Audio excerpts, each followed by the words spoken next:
Hey everybody, shout out to our sponsor Anthropic and the latest version of their AI model, Claude. If you want to try it out, go to our link, claude.ai/make it to get 50% off your first 3 months of Claude Pro. And now, on to the show.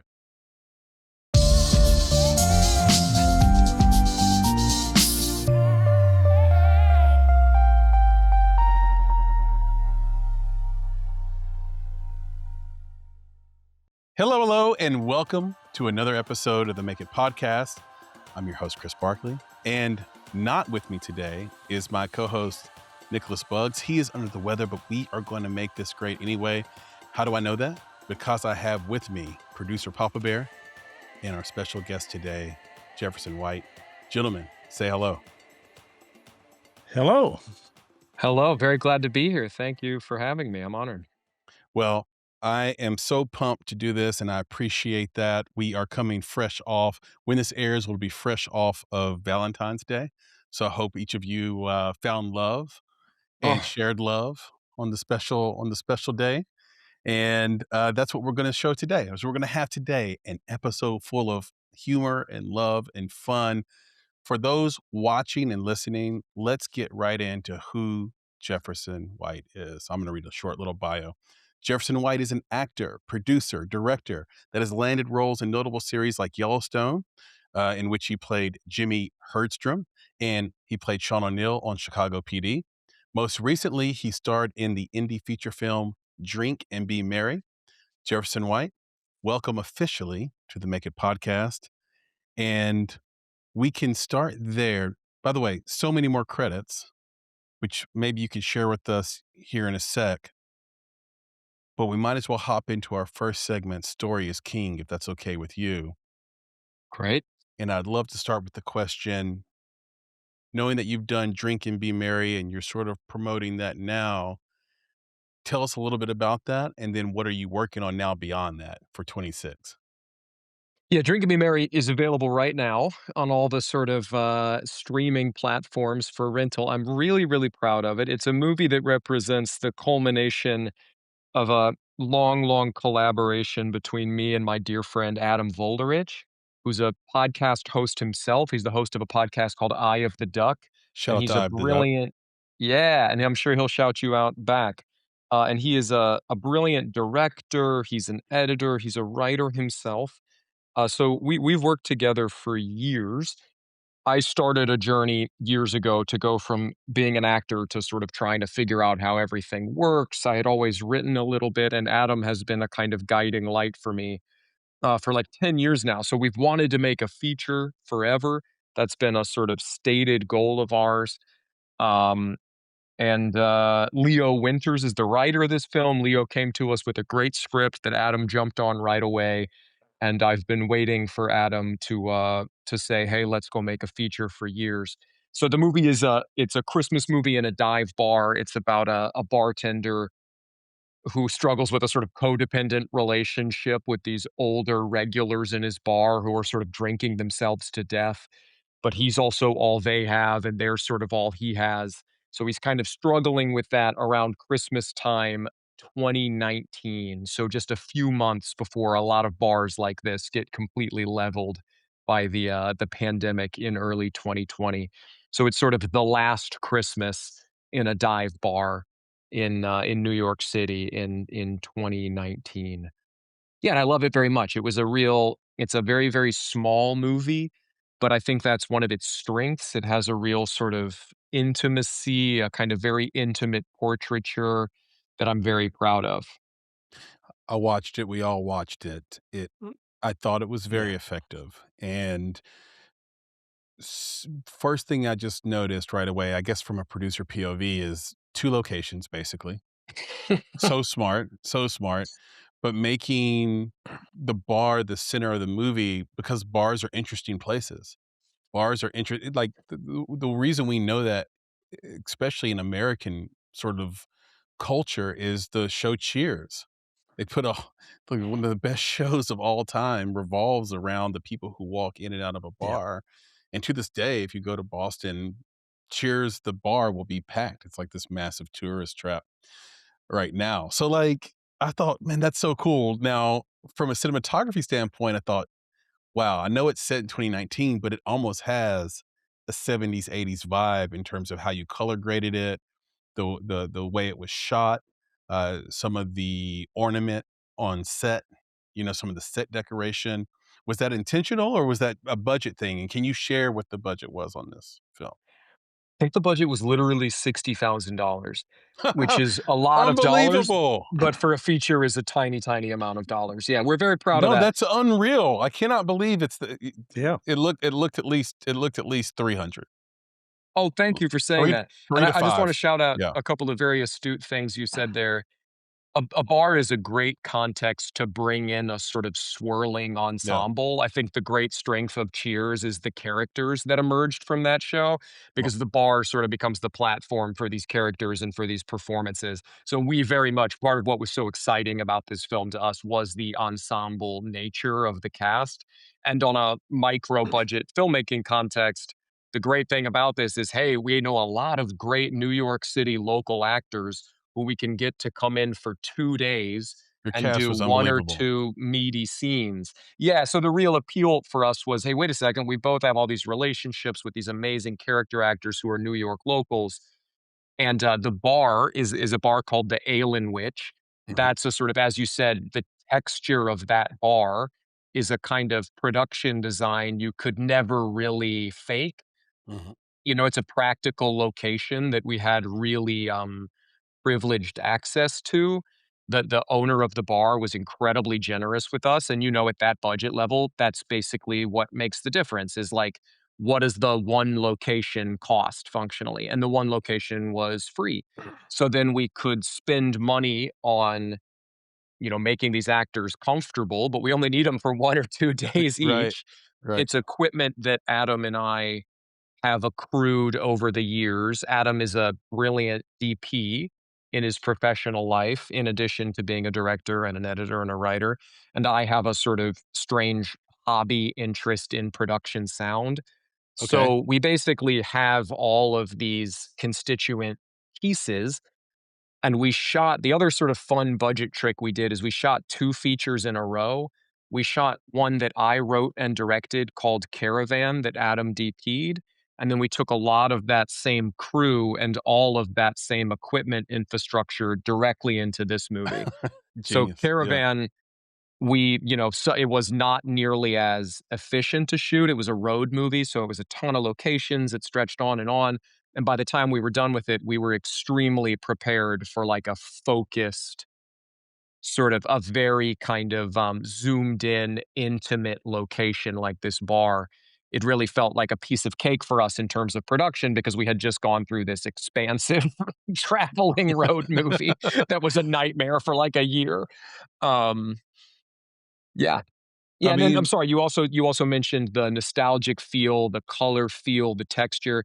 Adam, yes. Christmas has a kind of nostalgic memory quality to it. My favorite Christmas Yes. movies, they're predominantly 20, 30, 40, 50 years old. So I think one of Adam's big visual inspirations was like the feeling of Christmas, not as it is, but almost as we remember it and Mhm. as we kind of picture it from our childhood. Right. It's a Wonderful Life kind of plays an important role narratively in the film.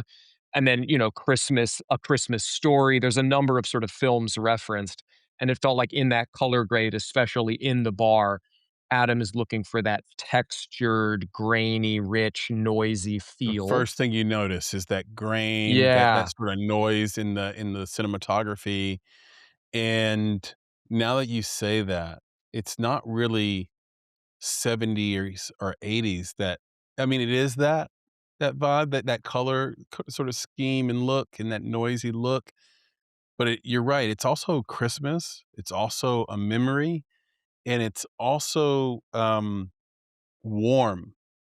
It gives you a sense of warmth that you want in that kind of movie. There was a movie, what's the Paul Giamatti movie, PB or Jeff, that The came Leftovers? yes, it had that look to it to me. Yeah, yeah. Or The The Holdovers, The the Holdovers. Holdovers, The Holdovers. Holdovers, The yeah. Leftovers is a great series that was Yeah, The on Leftovers is HBO. The Showtime or Holdovers HBO, yeah. is Paul Giamatti, at the prep school in Yes. winter, yeah. That was such a I great think film, another underrated film, and it looks kinda like that. It feels like that to me. Go ahead, PB. Yeah, I was just gonna say, I think another element that added to that warm feeling of it was all your music choices. Yeah. Yep. Yeah, that was great. Thank you for It saying that. Yeah, and that'll be a really meaningful comparison to Adam because The Holdovers was a constant point of reference for him and a really useful comp. Um, because of that kind of there's also such melancholy to it, and I think Oh, the both Yeah, films try to use the contrast. There's the kind of warm tones of the bar, even as these guys are sort of suffering and drinking themselves to death, it's their comfort zone. yeah, And then there's this really depressing sequence in Chet, the bartender's apartment, when he's sort of in yeah. bed with this woman who's gone home with him, and she's like looking around his very sad kind of existence. Existence. stuck. Yeah. Yeah, and there's this And by the way, for blue the light. audience, you play Chet. Yeah, Yes, I played Chet, exactly, who's kind of himself stuck in this failure to launch moment. He's struggling to grow up. He has this kind of strange proxy yeah, parent relationship to all these regulars in this bar that has this kind of warmth and nostalgia to it, but it's also a bit of a trap.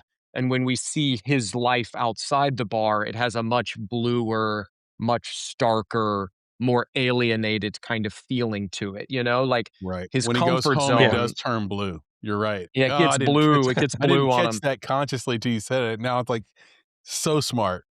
and Yes. it's miserable, it's so depressing, like, the scene that always breaks my heart in the movie is he's laying in bed with this woman who, you know, the only other young person he's had a relationship with for years. He wants so badly to connect with her, and she's looking around at his depressing, you know, boy-style Yeah, apartment with, like, nothing on the walls and no end table, and she's kind of, you know, feels this kind of pity for him. That Right. was a real heartbreaker for me, an Whilst incredible performance also by Sophie Zucker. yeah, Yeah. while also being a piece of shit herself. So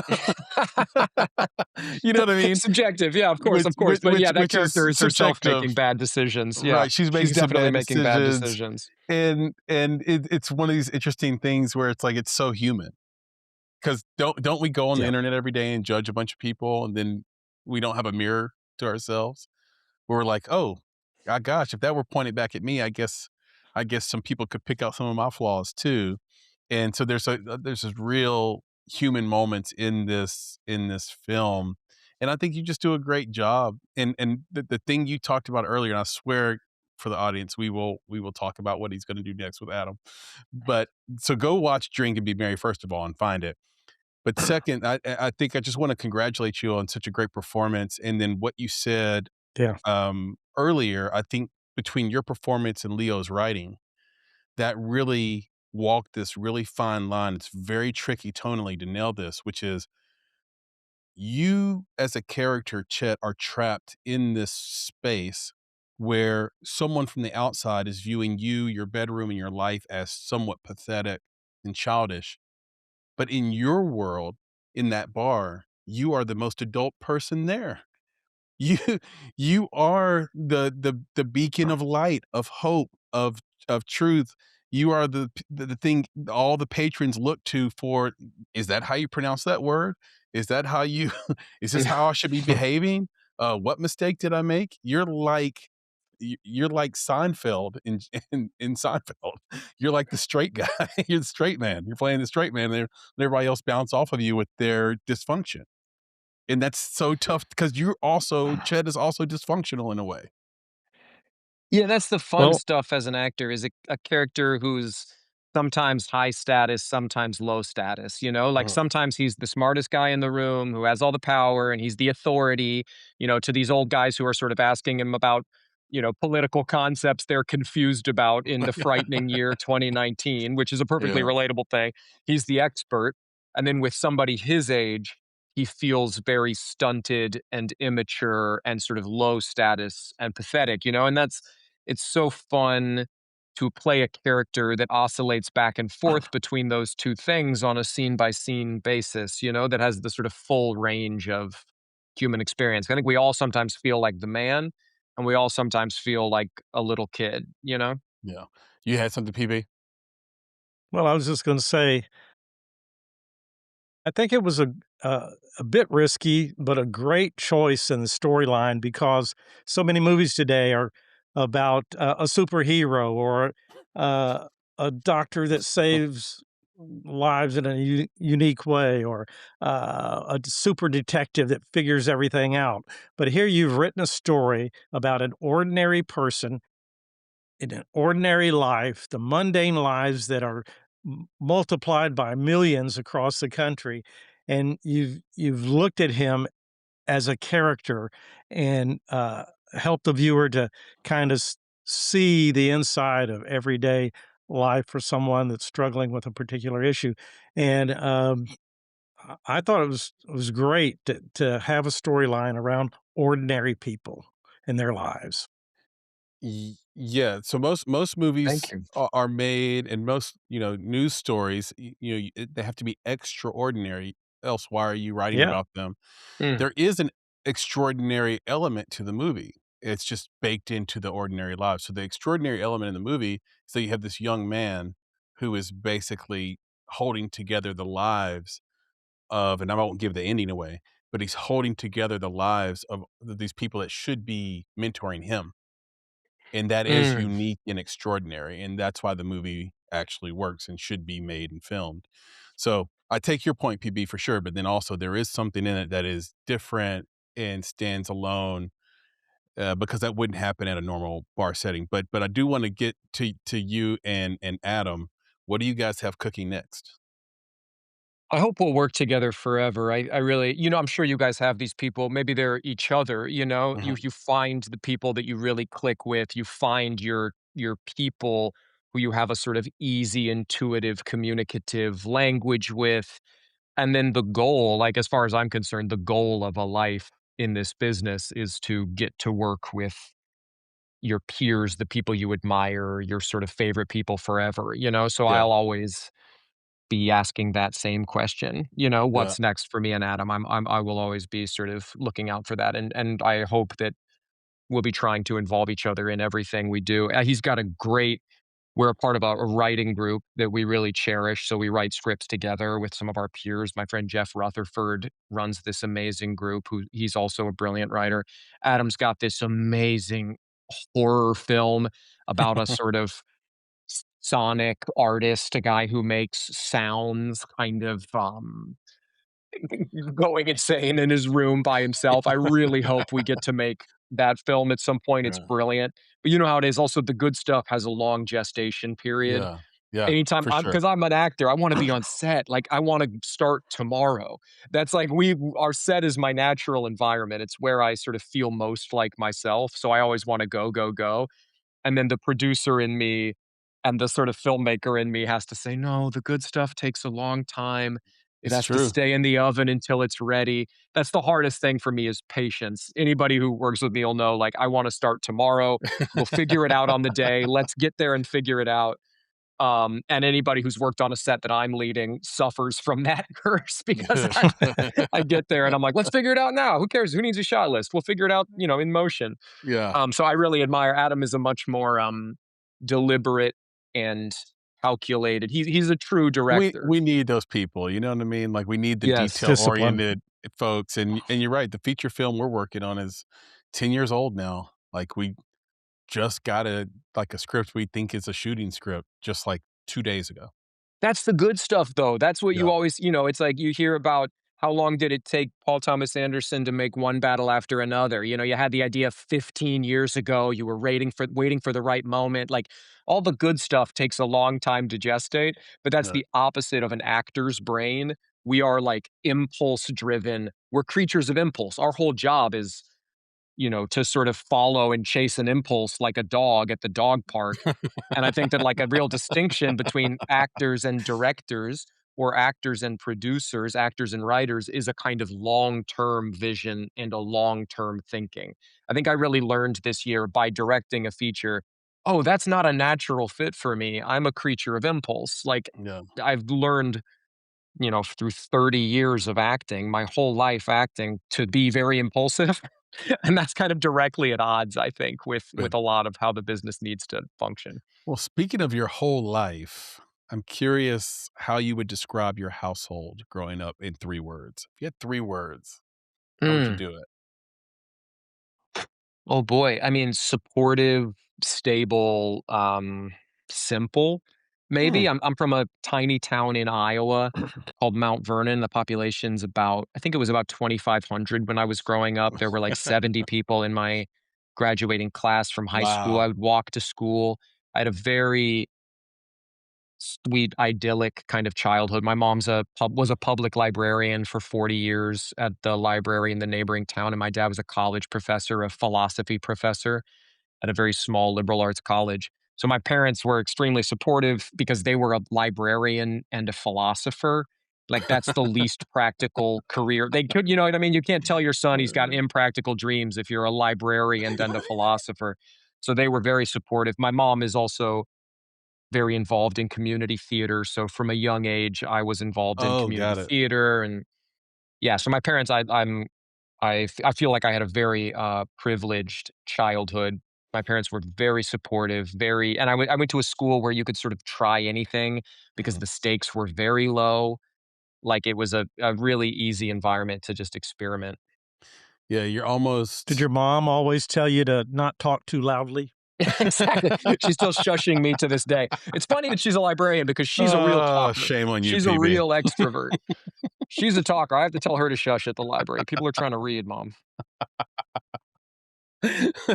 Well done, PB. Okay, Very good. so so yeah, in a way, you're doing exactly what they wanted you to do in a lot of ways, like based on their own choices and the lives they're leading. Be yourself.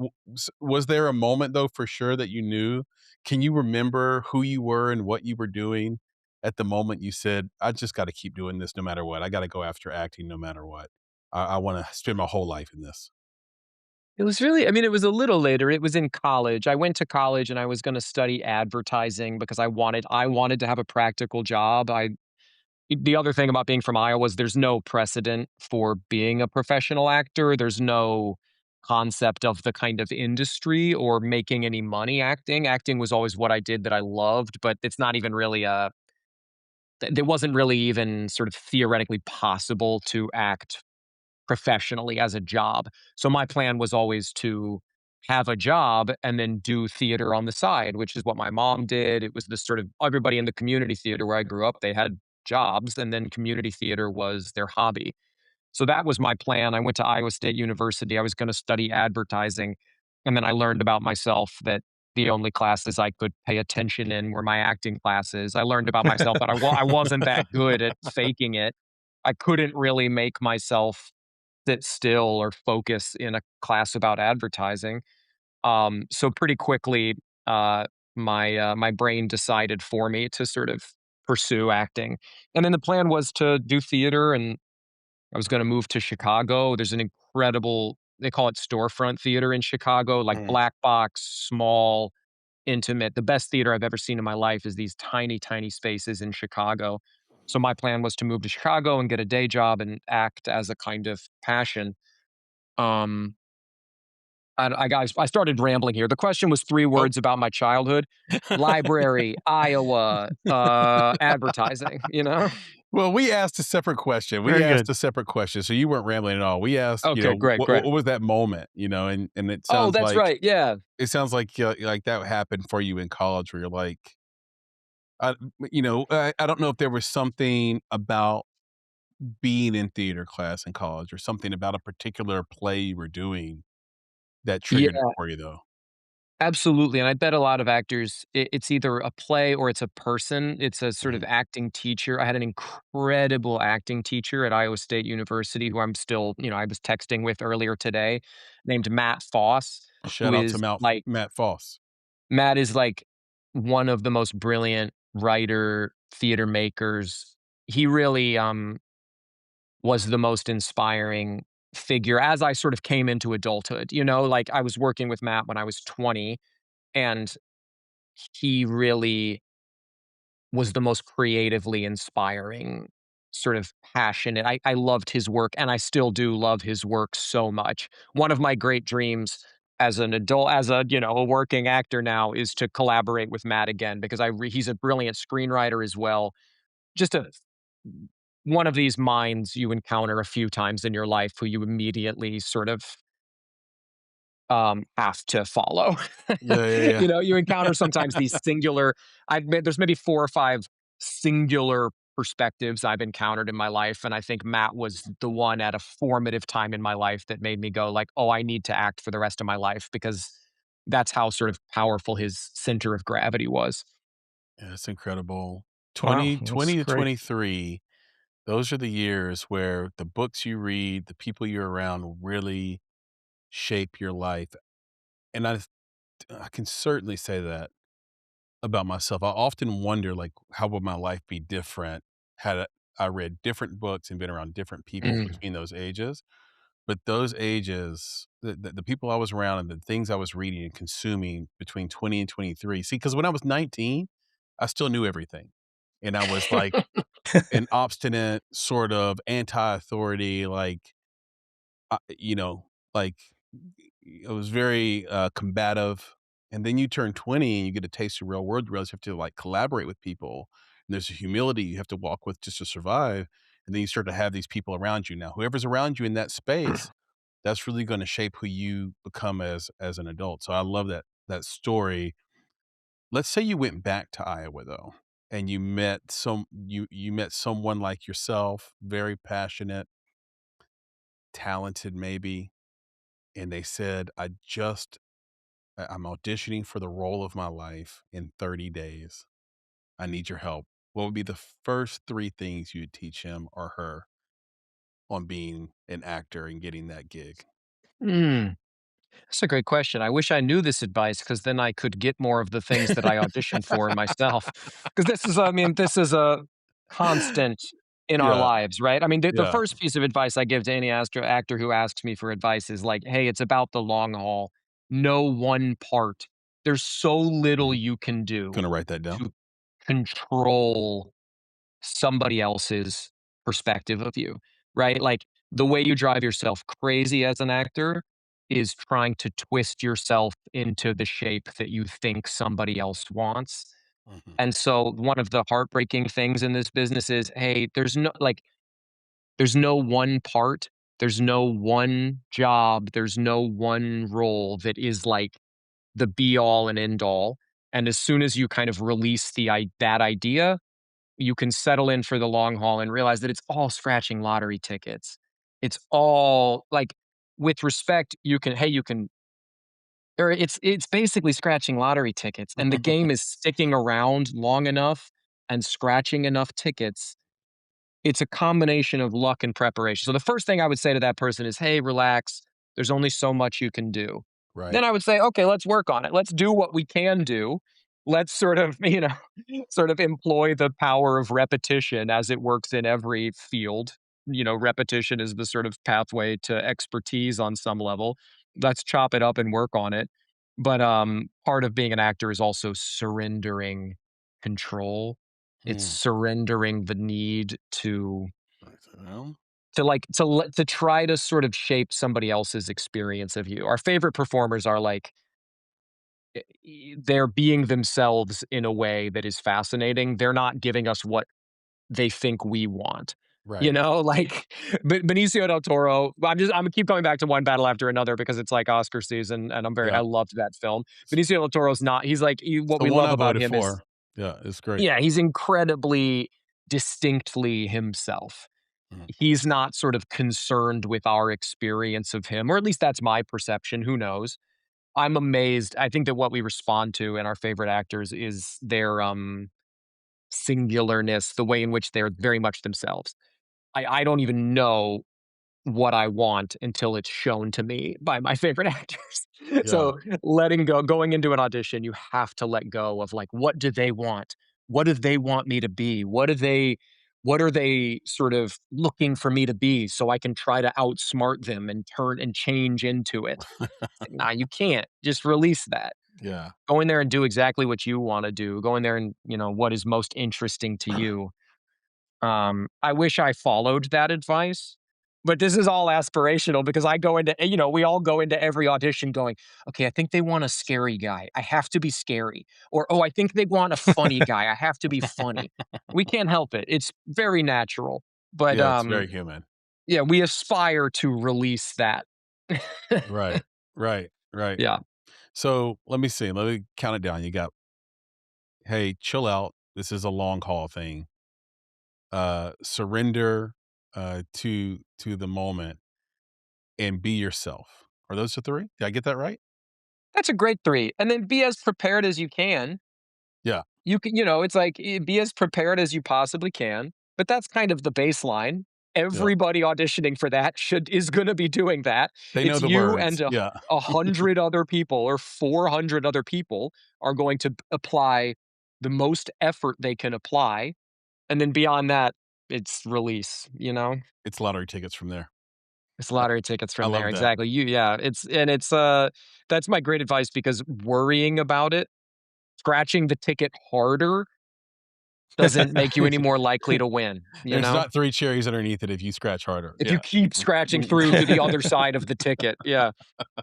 Man, that's fantastic. I dig that. That works for me quite a bit. And that is a story is king segment. Mm. Boom, we nailed it. Papa Bear, are you ready to bring us into audience polls? Well, I think we have two I polls. am. Do we have two tonight? Is that right? We do have two. Oh man, this We is rare. poll Okay. our listening audience and early in the week, and we asked them some questions. And um, in one of your previous interviews, you mentioned the importance of having empathy as an actor to fully understand and immerse yourself in the character. You also said that playing bad guys creates a great opportunity to explore empathy. So we asked our audience, our listening and viewing audience, do movie villains deserve empathy? Hmm. So, of course, it's yes or no are the choices for the answers. And believe it or not, 94% said yes, and 6% said no. So, how do you feel about that? I mean, I think the good ones you can't help but empathize with, right? Like I think Yeah. good villains are A you good s- villain? a good villain you see a little bit of yourself in. I think the Yep. ones that we really love, the really great villains, they're not so easy to dismiss. It's really easy to dismiss and say, "Oh, I feel no empathy," if the character isn't necessarily three-dimensional. I think the really good villains are the ones that like you recognize some part of yourself in. The same with good heroes. The really good heroes aren't just sympathetic or only kind of perfect beings of benevolence. They're also a little complicated, you know? I'll Um, I'll say yeah. one thing about this before you read the next one, PB. I Okay. think I should tell Jeff about the images that the audience saw, that the voters saw. Mm. The villain image was Nolan's Joker, right? And so I think so not the Todd Phillips Joker, although that would have been a great one too, but it's like that image I think skewed it really heavy. Unintentionally, we didn't it's like when people think of a villain they relate to, they think of the Heath Ledger Joker. They just do. Yeah. And there's something about the way it was written, the way he performed it, that everybody's kinda like, "You know what? If everybody in the world is fake, and if everybody in the world that we count on is cheating," then you look at, like, the current zeitgeist, it's like, "It, man, like, I'm gonna be like I would be a villain too, or at least I Mm. understand his mindset. Maybe I don't have the courage to see all that through, or maybe the mental instability, but I can relate to just to your point, Jefferson. Like that's what I think they saw, and they're like, yeah, I would be, yeah, I get the Joker, and they clicked yes. You know, Oh yeah, I mean that performance also like that speaks to an actor who clearly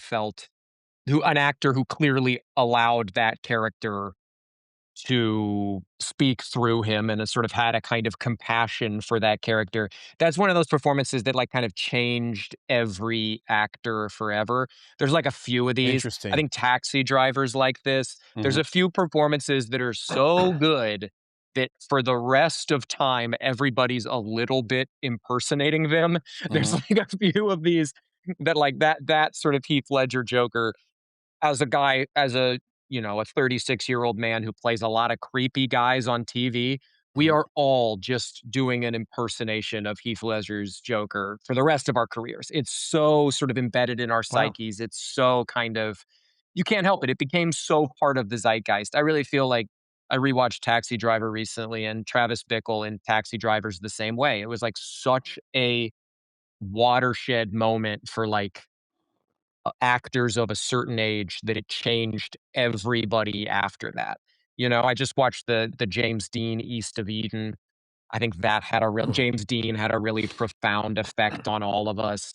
Yep. Um, and some of these are villains, right? Like it's let's say I think also like the Todd Phillips Joker is Joaquin Phoenix, who's probably my favorite actor of all time. I think one of the most incredibly unpredictable actors, Yeah, one of the most amazing performers in history as far as I'm concerned, and of course you feel empathy for him. He's a genius. yeah. He's so brilliant. So I think, yeah, it really speaks to these characters become human through the performances that kind of bring them to life.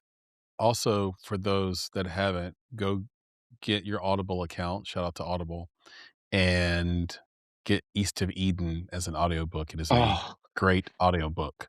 PB, give us that second question.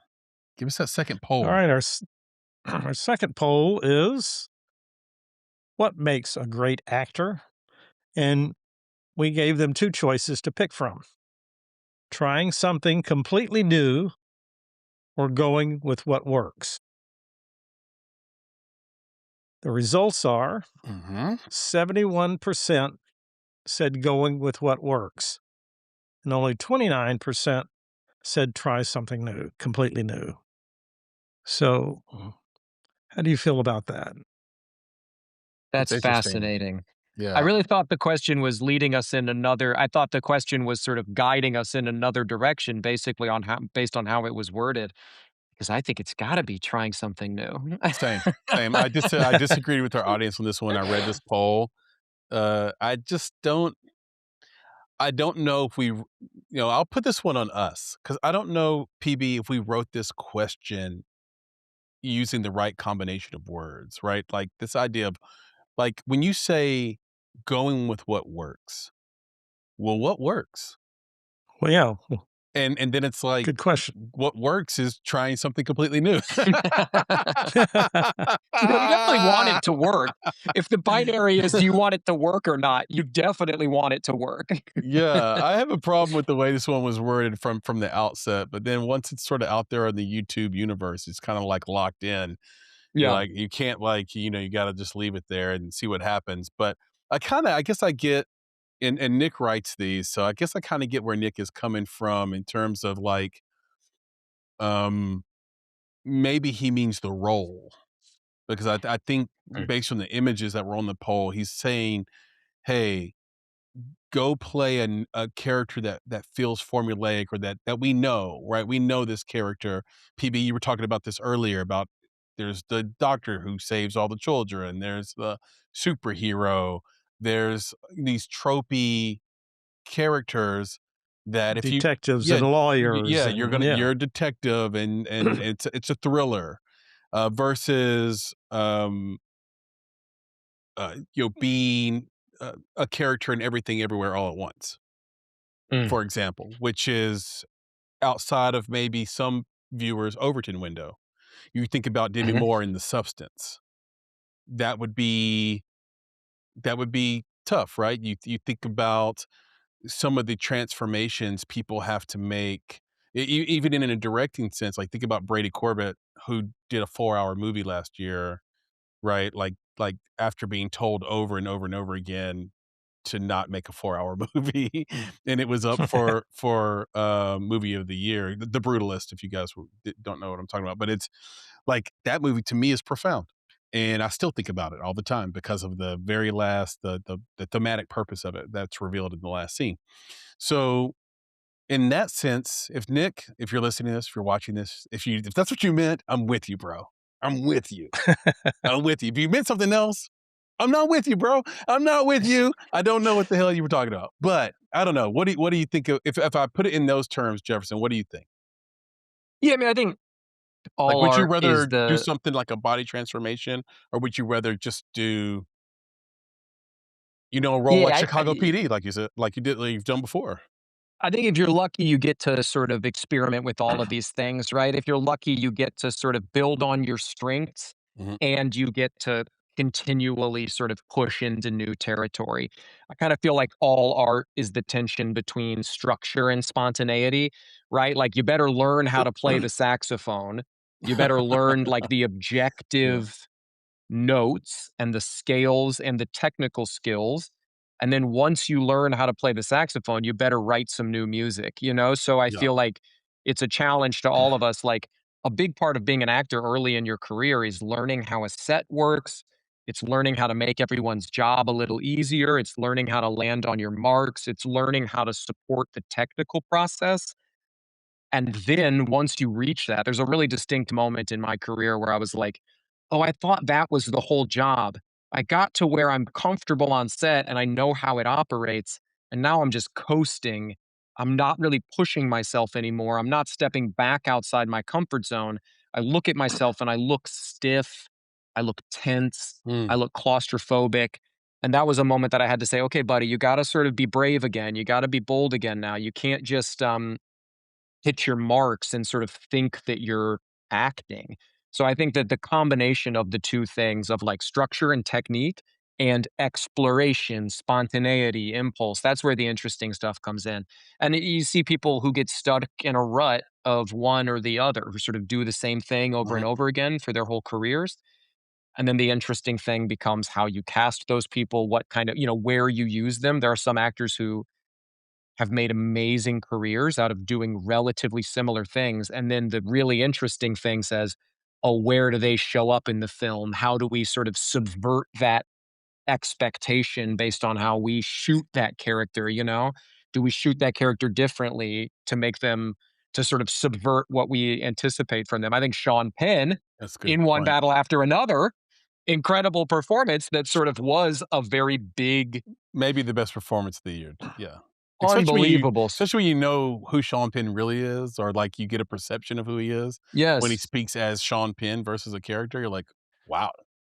Yeah, and the lines between sort of Yeah. satire and, like, an action movie are very porous with that character, so the way he's Yes. shot in a scene-by-scene basis renders it either funny and pathetic or incredibly frightening, and the movie does a really good job of sort of Mhm, twisting and subverting your expectations for this character who's, like, so rigid and hyper masculine that he sometimes dips into being a clown, you know? mhm. So, like, that's the kind of I think the tension between, structured discipline and, like, new bold adventure is the kinda is where all the good stuff happens. Yeah, and, again, perfect performance for the moment, by the way. So if Oh, you haven't seen incredible. One Battle After Another, go do that, and Papa Bear, you did the damn thing. You filled in for Nick, it was great, an audience poll. Now you didn't take your shirt off like he normally does, but, Yeah. Not too late, we it's not can't too late. we can't have it all, he has pressure as a chocolate stud to do that, I get Yeah. it, that's his nickname, that's what we call him, behind when the cameras are off. Well, Um, some people like vanilla. they did put a little milk in my coffee, damn it. You know what I There you mean? go. Let's mix it up. Let's mix it up. Speaking of mixing it up, let's give a shout out to our sponsors. Shout out to Claude and others. And we'll do that right now. Hey, shout out to our sponsor, Anthropic, and of course, their latest version of the AI model, Claude. Totally awesome. Claude's internal and external research capabilities go way deeper than basic web search.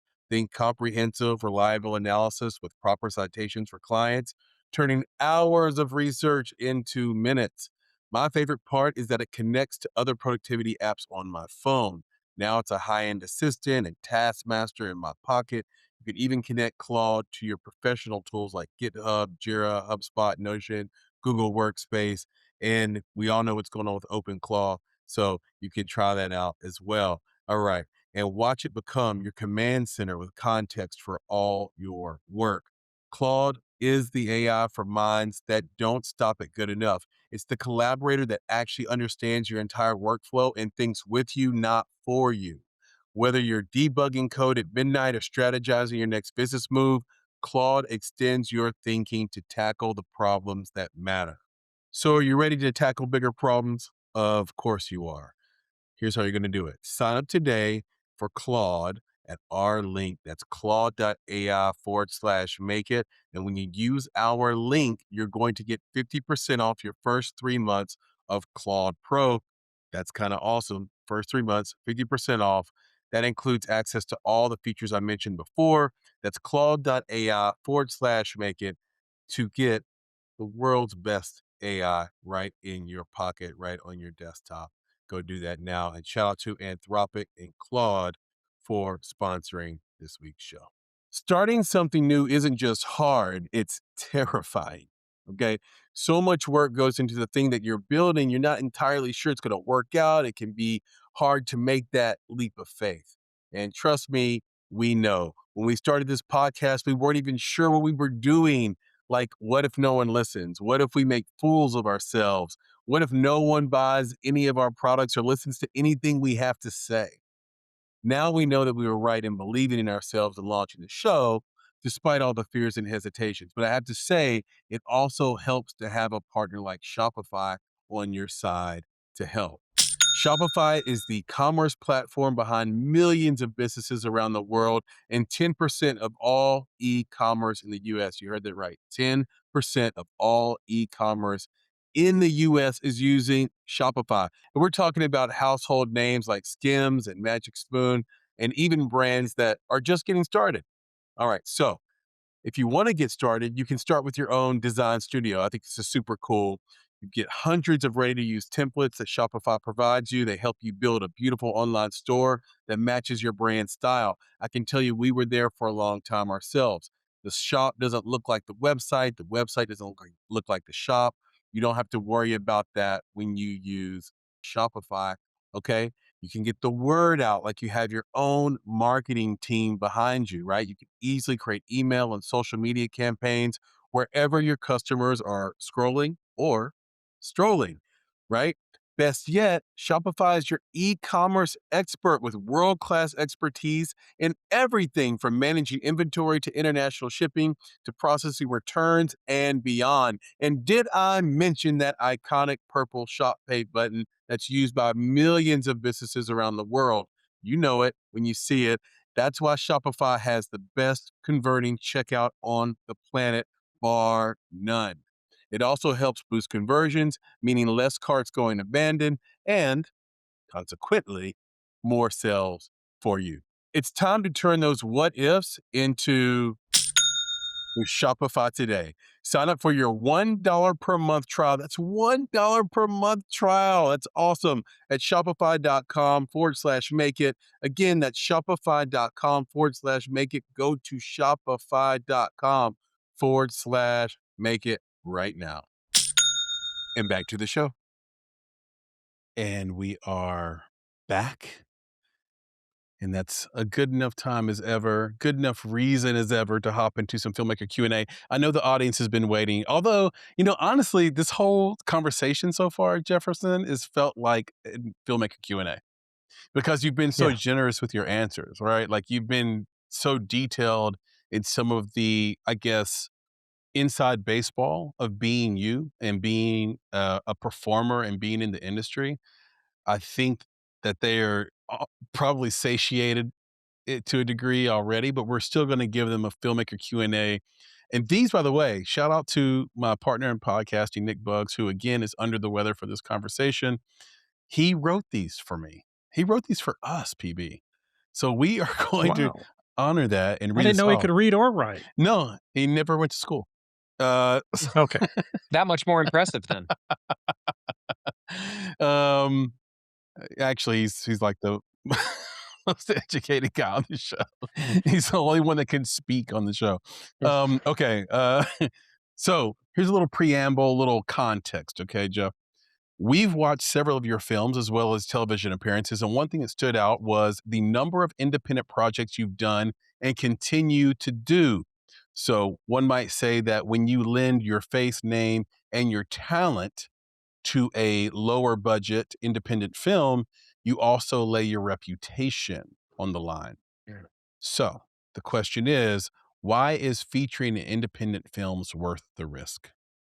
I think that, yeah, it's where all the juicy creative stuff happens. We were talking a second ago about the tension between sticking to what works versus taking risks. Mhm. As art, we want to explore, we want to expand. I feel so lucky to have had the opportunity to do the TV I've done. It's a miracle as an actor. I feel incredibly lucky to have hit those lottery tickets a few times and Right. gotten to do these sort of big projects.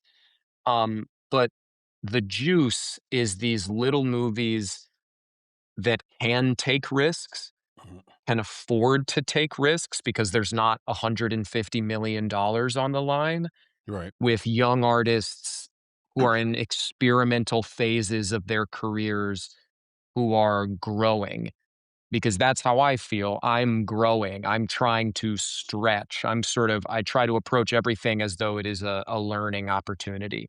My favorite actors get better and better over the course of 60-year careers. Right. My goal is to stretch myself, challenge myself.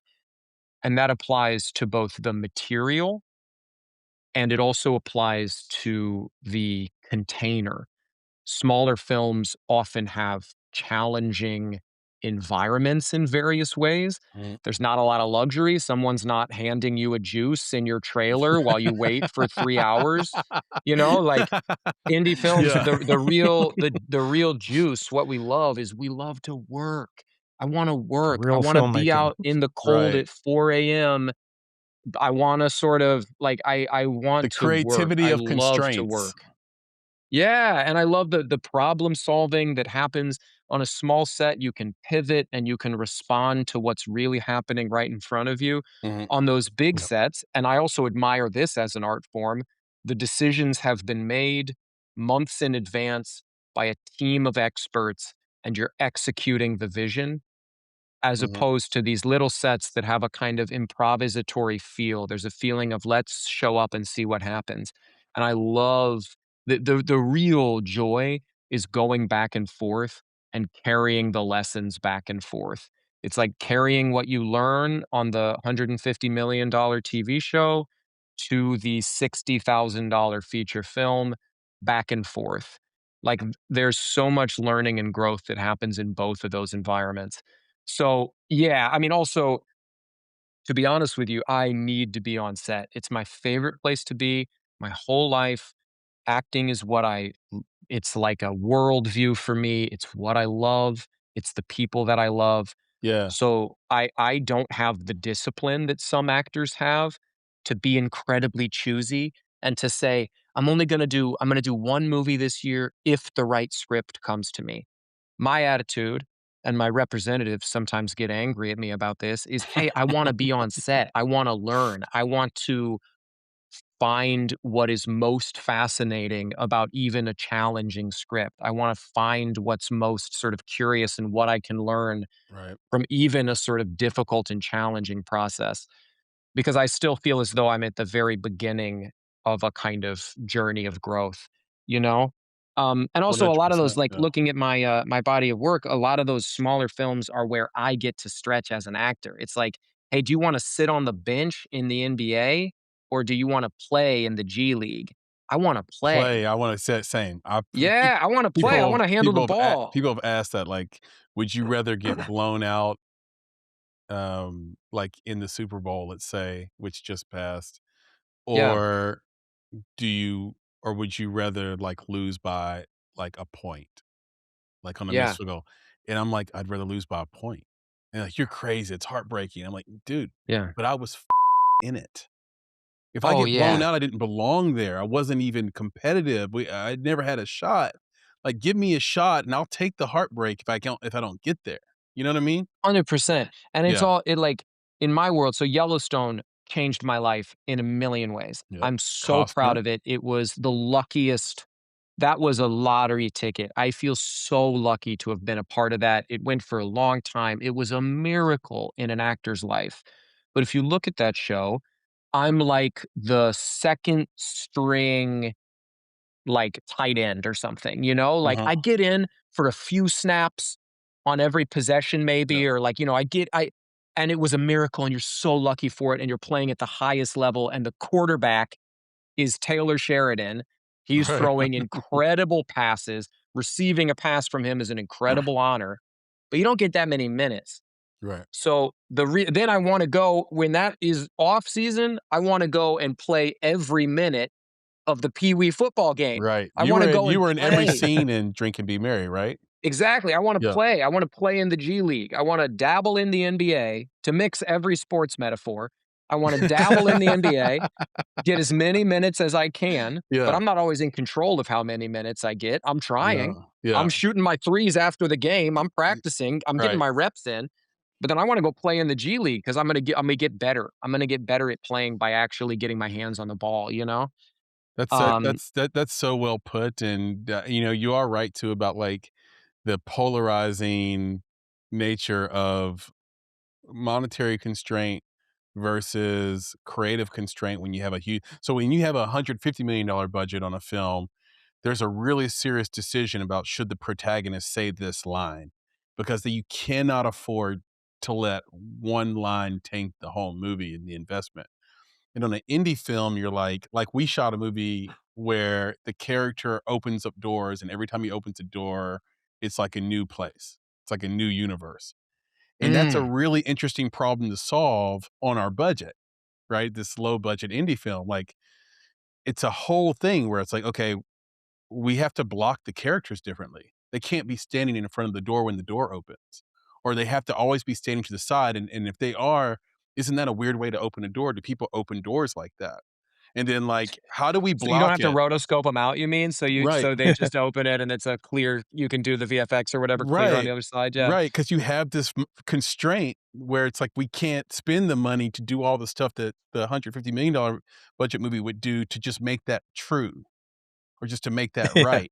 Yeah. So we got to block different. We got to set up the cameras differently. We have to set up the lighting differently, and we have to plate differently. Like so all these different things have to happen in order for that to come off. And to be honest, it's a lot of fun. it's a, Yeah. it's a lot of fun because you're playing to Jeff's point. Okay.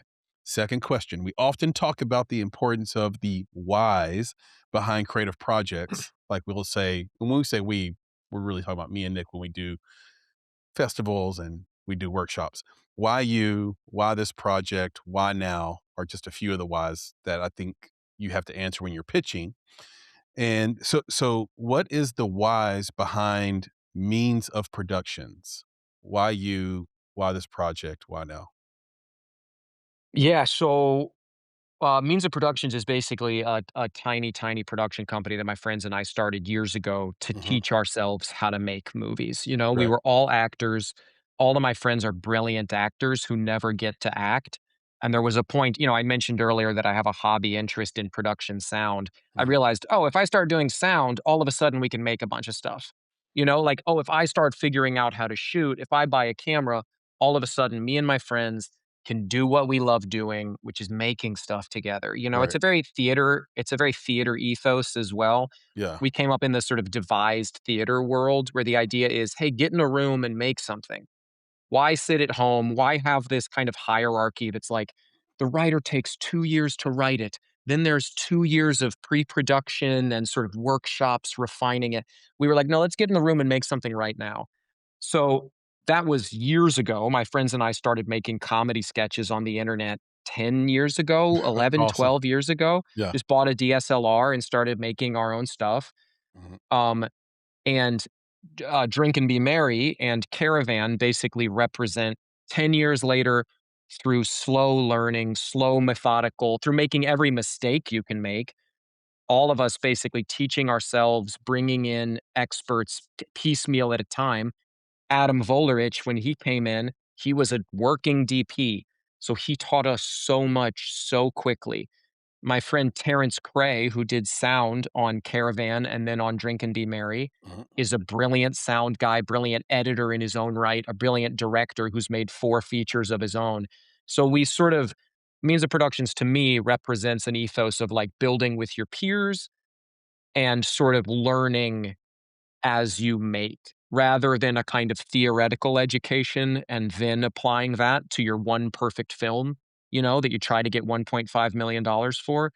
Our plan was, let's learn by doing. I sort of think of most of these films as a kind of film school unto itself. We had Right. before Means of Productions, there was something we did called self-taught film school, where me and my friends would get together and be Write like, that okay, down. what do we want to learn about this week? Like, what Mhm. are we going to learn about? So Means of Productions is a sort of organization. It's has taken many forms over the years, but it's largely meant, let's teach ourselves by doing it, by making stuff. Yeah. And now the phase that I'm in as an actor is Yellowstone was such an incredible godsend that I had this money that I could spend to experiment with. One of my favorite Hollywood stories is Peter Falk, Yeah. Columbo, Yeah, Columbo. financed a lot of John Cassavetes movies Really? with yeah, it's amazing. They were That's a thing we long-term should know probably. collaborators. Oh, it's an We should. amazing They were long-term collaborators, and, like, the reason we have a lot of those Cassavetes movies is because Peter Falk was his friend and collaborator and sort of long-term muse, and he Yeah. financed those movies with Columbo money. So the dream for me is you play around on those $150 million TV shows. That's where you make a little money. And then you spend that money making the art that you love on the other side of the spectrum. So Drink and Be Merry and this film we made called Caravan both represent that effort, basically. And I'm going into, in April, there's a film that I'm sort of I'm the star of and I'm participating in the financing for it. Like that's the model to me now is like, how do you take this TV money when you're lucky enough to get it Mhm. and use it to build projects that you love and believe in and Yeah. have a little more agency in. Because I have no control over when the television phone rings. I'm sitting here. I would love it if it rang any minute now. It'd be so amazing if it rang. But I have very little control over that. That's just scratching scratch tickets. Mhm. And then it's like you guys have done, you're like, "Hey, this is what I love. This is what I'm passionate about. I'm gonna build it from the ground up for myself." This podcast represents that, but then also your Yes. indie filmmakers, and that's what every indie film represents is like, "Hey, we're not gonna wait anymore. We're gonna start telling our stories. We're gonna get on set and do it," you know? That's why I'm preaching to the choir. No, no, it's so good because even thinking back to, like, the origins of this pod, it was like the number one thing you have to avoid at all costs is telling yourself that no one gives a shit about what you're doing, because Completely, yeah, that will make you quit. You will quit. definitely. You will have, like, this self-talk that's like, "This is stupid. Why are we doing this? This is a waste of time." Like, Yeah. and then all it takes really is one friend or one family member to, like, confirm that for you, right? Even when they don't know they're doing that, and Yeah. then you're like, "See? That smart person knows what's going," and then you stop. And so for us, Yeah. the whole thing was like, no matter what, let's just keep doing it and see what happens, and then if we stop loving doing it, then we'll quit. But let's not quit because we're afraid or we're scared or we're doubting the validity of the activity in and of itself, right? So, Yeah, and in the I same way that yeah. it only takes one hater to sort of wound you. Like Yeah. Stephen King's famous book on writing, he's got this thing Yes. about like, who's your first reader? Who are you writing this for? Who is the one person, not an abstract audience, like who is the one person that you are writing this for that you're excited for them to read it, that like it you can write it in this you can sort of choose your voice for their ear. Mhm. And I feel like in a podcast, it's often your co-host. It's like, Yeah. hey, if you think this is interesting, then we're on the right track. If you Yeah. think this is funny, then we're on the right track. And for filmmakers, it's your collaborators. It's like, oh man, I can't wait to send this thing I just wrote to Adam. I Right. can't wait till my buddy Jeff Rutherford sends me the next draft of his script. you be each other's kind of single point it just takes one hater, but it also just takes one person One who person to loves keep your work. yeah, to keep you going. Yeah. Shout out to Jason McConnell, friend of the show, one of my best friends, and he's a I'm not being a hater. He's a writer. He's a struggling writer. That's what he is. But he did talk to me one day, and I'd made some decent coin in corporate America, and he's like, how much is enough? Like, how much money do you need? Like, why are you still doing this? Like, you obviously want to be in the creative world. Like, why? Like, how much is it 100,000 more dollars that you need to stack on that pile you have? How much more do you need to stack up on there before you do the interesting stuff? And it was weird how that one comment, to your point, Jefferson, like, it really fueled me. It was like, no more dollars. I actually need no more dollars. And then I just did it. I just dove headfirst, and we had the decision, should we learn film in film school? And at the time, film school was, I think, 80 grand for the I wanna say it was 80 grand for the semester or 80 grand for the year. So I think it was 2 years program, Jeff, and it was gonna be 160 for the 2 years for each me and Nick. So it'd be like all in uh, $320,000, right? Or we could take that money and just make a movie or 2 or 3, and that's what we did, and it's the best decision we ever made. We just chose to learn Mm. it in real time. We had some very precious and lovely people that we still work with around us that, like, let us ask really dumb neophyte questions and answered them sincerely without judging us, and, like, it was cool. So shout out to all those folks. You know who you are, but, like, yeah, I couldn't agree with you more. By the way, you guys, did this short film called Misprint. Are you guys gonna make a feature out of that? Oh, Or yeah, there's a great feature script. You know how it is. yeah. Yeah. Proof of concept. Yeah, it's a great it's a beautiful short, we love it very much. It's a kind of gritty crime thriller, it's a New York movie, it's Mhm. got some scope to it. So I think we decided that, we're pretty good at pinching pennies, but we're a little bit like, I think we can make that feature for like 650,000. Okay. And that's like that would be stretching it. It's got a lot of locations, it's got a big sprawling cast. It's a great like New York Yeah. small time crime movie. But you need I we learned through making these tiny, tiny movies, now we have a very informed perspective on what it costs and what it doesn't cost, Yeah. and Yeah. we can't wait to make the I hope I'm still young enough by the time we have the 650 grand to make that feature. Yeah. Yeah. I can't wait to see it. We both really liked it, meaning me and Nick. We both really liked it. So I'm glad you're going to do the feature with Adam. That's gonna be really cool, and I'm glad you have such a tight-knit team. There's a saying in investment, in the investment world, in the tech investment world, in real estate investment world, which is long-term games with long-term players. Mm, So that's one of our ethos, one of our mantras that we stole from other industries that we had worked in before film. And I it's gotta write that like, down. yeah, you want to play long-term games with long-term players. One of the big reasons, and for those in the audience who haven't listened to our film investment series, go listen to it. It breaks down sort of the EP and producer's viewpoint on investment and building a budget. But um, one of the things it prevents is fraud,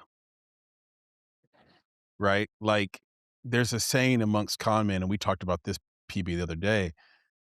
You Yeah. cannot con an honest man. So this is a saying amongst con men and women. And what Mm. they mean by that is the con only works if the mark wants something really, really badly. And most cons are financial. And so when you're conning someone, they want to be rich. You know they want to be rich. So because of that, you can sell them something that's too good to be true, and they will want it to be true because you're selling them their whole existence. You're selling everything they've ever wanted. Their dream. Yeah, you're selling them the Mm. dream. And in film, it's the same way. I've met so many charlatans in this business. And it's because on the other end of their talk is the thing you want: massive distribution, huge payday that launches your entire career, fame, whatever it is. And so I'm not necessarily saying that because you have a dream in film that makes you a dishonest person, that's an aphorism, it's like mostly true. But it is true that all of us share this thing where we want something so bad and it's so hard to get that when somebody comes along and it's going to make it easy for you, you fall for it. Head over heels in love. Head over heels in love. Right? We are that 80-year-old grandma on the phone with the guy that we think loves us. So we keep sending them 5 grand to come see us, and that fucking guy never comes, right? Like, that is like, we are that in film, and so it's so good to play long-term games with long-term players because you know what to expect, and you have a shorthand with each other, so you're fast and efficient on set too. Mm. So, anyway, all that comes from, like, a place of real pain, Jefferson. Let me Oh, tell you. yeah, believe me. I'm also the easiest person to con in the world. And it is, I'm perhaps not an honest man because I am tremendously ambitious. Right. But I think the other thing is just that like love makes you vulnerable. Love We makes you love this. vulnerable, We yes. want to believe so bad. And in part, one of our jobs in this business is to fall in love. The Mhm, other thing I often say about acting is like, hey, you get an audition, love it. You have to love whatever it is. It doesn't matter what it uh-huh. is. You have to love it all the way for 72 hours and then forget it ever happened. Yep. So much of our job is to fall in love and then forget, fall in love and then forget. That's our whole job. But that makes me also the easiest person to con in American history. I fall in love so easily. I'm such a moron. I'm so Yeah. gullible. I want to Same. believe. Acting, it's also our job is to believe. Our Yeah. job is to look at the green screen and say, "That's a dragon." Right. Like, our whole job is to believe in big, beautiful lies. Yes, yes, and if you're Mm. lucky, you find people who are super talented that you can sort of camp with and keep making stuff with, and you'll get better over time with them, and Yeah. that to me, that's the path. Last question, and we'll end this segment. I mentioned it earlier. You are a dope photographer. You're like fantastic. You've embraced it. It's not like just a hobby. It's like this communal learning experience that you can enjoy because with your cast and your crew and your friends, because you bring a camera to every set, as we discovered through our crack research. Shout out to producer Papa Bear there and the team. Uh, how does your still camera work with cameras like the Nikon FM10 or the Pentax 6 or 7 or 6 by 7 II? Uh, how does it make you sort of better understand and connect with the filmmaking process? Like, does it help you as an actor to shoot and create subjects from these cameras in still Yeah, thank you for photography? saying that. Yeah. It's a real I feel I sort of learned to shoot on the set of Yellowstone because we had a lot of great photographers on that set. Oh, Like a cool. lot of my friend Andrew Sear, my friend Dylan Conrad, Matt Leslie, there were like a lot of really amazing photographers on that set. It I don't know if it teaches you about acting, but as an actor, a lot of your job on set is to wait. Mhm. Like, Yep. one of the Hurry up and wait. interesting dimensions, yeah, especially on a show that Yeah. big, there's a massive infrastructure. If you're moving from the round pen to the barn, that could take 2.5 hours. And your job is to be be around, be available, but Mhm. don't be in anybody's way and sort of try to stay in the world of the story just a little bit Mhm. in whatever way is useful for you. So for me, photography behind the scenes is a nice way for me to still sort of stay engaged with what's happening around me, to not drive myself crazy just sitting there on my phone or completely check out of the world sitting there on my phone. Mhm. It's a way to like be a little present, but not in a way that like exhausts me. For me, it works really, it's basically like almost a fidget spinner. It's like Oh, it could okay, so for be, those in the audience that don't know what a fidget spinner was, these were yeah. incredibly popular in about 2008, 9, 10, and you can spin them. You can spin them around your finger. They used to sell tracks for them where you could let it go and it go around the track. Google or ChatGPT or whatever you do, fidget spinner, and then go buy one. You'll be addicted. Go ahead. Well, Sorry. it's just something you do. It's something you mess with so you don't go crazy. You're Right. sitting there and you're Yeah. feeling anxious. It's like, do I look at my phone? It's a No. pacifier. Yeah, it's a pacifier. Exactly. I did a job last summer. where I kid you not, I was in Winnipeg, Manitoba, up in Canada. Shout out Winnipeg. I was Freezing. playing Lee Harvey Amen. Oswald. I'm really excited about this movie. I'm playing Lee Harvey Oswald in this movie called November 1963 about the Kennedy assassination. Right. Yeah, yeah. And I have all of this anxious energy because the character is like, it's just like, it's kind of, you pick it up. The character's like freaking out. He's sort of got a plan to kill the president. It's an incredibly Yeah. anxious movie for me. Yeah. So I got juggling clubs and I would go in my trailer and I learned how to juggle clubs because it's like, I just need a way to like use this energy. What Use the happens when they time. hit the Yeah, roof of the yeah, use trailer? the time. It You was like there was loud yeah. thumps coming from my trailer constantly, and Yeah. everybody learns like, "Okay, leave him alone, he's juggling in there." Because it's like you need a way to pass the time that doesn't check you all the way out of the story, but also doesn't exhaust you or fatigue you. So I started doing photography for that reason. A little fun what Easter egg is I'm about to go do this Rambo prequel. They Yeah. just announced the cast today. I'm very excited about that. It's called John Rambo. It's a Vietnam War movie about like what happened to Rambo that turned Yeah. him into Rambo. And I For those that sourced a don't know, 19 Rambo was a character played by Sylvester Stallone in the '80s. He killed about 500 people per film. Go ahead, John. Oh, yeah. If you're listening to this and you don't know who Rambo is, stop listening to this and go watch Rambo First Blood. That's an amazing movie. That's Yes. like that's a prerequisite. It's a prerequisite to watch Rambo First Blood. Um, Yes, 100%. but I'm very excited. I've found this, 1962 Nikon F that is a sort of Mhm. period accurate Vietnam War era camera that a lot of soldiers carried in the Vietnam War. So a lot of the images we have from that time were soldiers who would carry their own cameras and just sort of take pictures while they were, living through that nightmare. So I'm very excited to sort of be behind the scenes with that camera. I'm hoping they'll let the character carry the camera and just sort of mess around. It's a nice immersion tool, You're sort of Right, staying in the yeah. world of the film without driving yourself crazy, locking in too deeply or at too high a tempo rhythm. Yeah, 100%, and, I'm excited for the Kennedy film. We had, PB, who was, the duo we had, for Four Died Trying?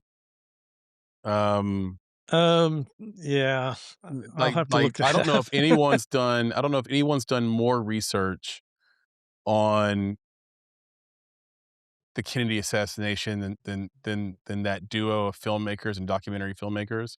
I have no Mm. idea. I feel terrible that I'm having this brain fart right now because I love both of them. Forgive me. Kate, put this, like, on the screen. We'll get their names and put them on the screen. Shout out to Four Dot Trying, the documentary, go watch that. And then, one of our mentors, Dick Gregory, worked with Geraldo Rivera back in the day and released the Zapruder film. So, Mm. we have, like, an interesting connection to, like, that whole thing. So, I can't wait to see what you guys do with it and your take on it, but oh, I had 3. Third thing, you mentioned Easter egg. Have you noticed an Easter egg on this show yet? Well, Papa Bear's got a cowboy hat on. That could be relevant. Maybe that's just Papa Bear's traditional. Eh PB, is that your traditional cowboy hat? Uh, I don't wear this on the show. Actually, this is the first time I've worn this hat on the show, That's so one Easter egg. I have worn other hats, but and other cowboy hats, but not this one. Would you like to share with Would it him, Papa Bear, what you've well, maybe done? this will sure. Let me just show the full picture, and then maybe it'll come to him. Uh Oh, it's the maintenance shop. It's the from Iowa State University, the M shop. I think that's where you had your leading role debut in the play The Pillow Man in Absolutely. 2010. I think you were a sophomore in college. That's so funny. It looked to me like it says MA, so I thought it said make it. I thought it was the sort of name of the podcast Right. behind you. Wow. The M But shop. that's the logo for the theater where you performed Yeah. Pillow Man, that yeah, role. freaking, Martin McDonagh. Martin McDonagh who wrote, Banshees of Inisherin. Yeah, the great movie. Incredible play. Yeah, Banshees of Inisherin. Martin McDonagh wrote a play called The Pillow Man, which is a really good sort of crime thriller. It's very dark. Don Watts directed that play. Boy, it's a great play. Look at you, Papa Bear. Very Very, good. very sneaky Very Easter egg good. there that even Wonders surprised never cease. Jefferson. By the way, Four Died Trying was directed by the one and only John Kirby. Shout out to John Kirby, who was on Yes. this show. And it was produced by his partner in crime. Again, long-term games. Folks, long-term games with long-term players in filmmaking. His long-term producer, Libby Handros. So shout out to Libby. Shout out to John. Miss you guys. Hope you're doing great. And now we will move on to some things we should know with producer Papa Bear. Papa Bear, lay it on us. Okay, well, we just got finished talking about Iowa State and the Chocolate fact that stud. you were, that you that you're from Iowa, a small town in Iowa, and so Midwest. Uh, well, there have been some notable actors that have come, out of Iowa. Hmm. So I think one thing we might want to know is who is the only actor born in Iowa to win a BAFTA award, an Oscar, a Golden Globe, Okay, I'm and writing an this down. Emmy. This actor is from Iowa, and he's won a You BAFTA, probably will know this. a Golden Globe, an Emmy, and an Oscar? Yeah, BAFTA, Oscar, Golden Globe, and an Emmy. Okay, I never do this, but if I call a lifeline here where I ask for a clue, Papa Bear, did this person win all those awards for the same thing? Like the same No, work? Oh, crap. That makes it let me it help either you makes out. it much easier or much harder. I can't decide which one. I know. There are That's a tough one. only 3 actors born in Iowa that have won an Oscar. So that narrows it down. Well, it's about to be 4. We got him on the show right now, just in due Yeah, time. it's going to add to it. But here's the deal. It's This coming. is a We thing got some Jefferson should know. Iowans. Jefferson should know this, right? You got some Iowans? Yeah, we got. I think Iowa claims John Wayne, Elijah Wood, Okay. Ashton Kutcher.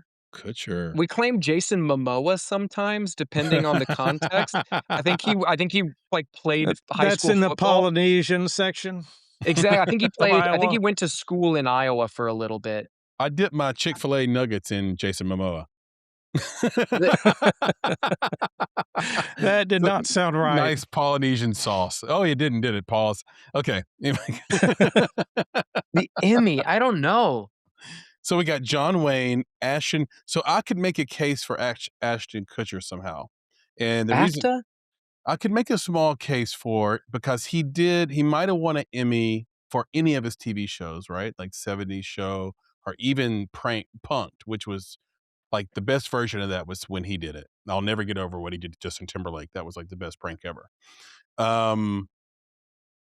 So you've got, okay. And then, see, I don't know why he would have won I can see why he won an Emmy and a Golden Globe, but I can't see why. What did Butterfly Effect win an Oscar? What other movies was he in that was like big? Like, I can't think of why he'd win a BAFTA either.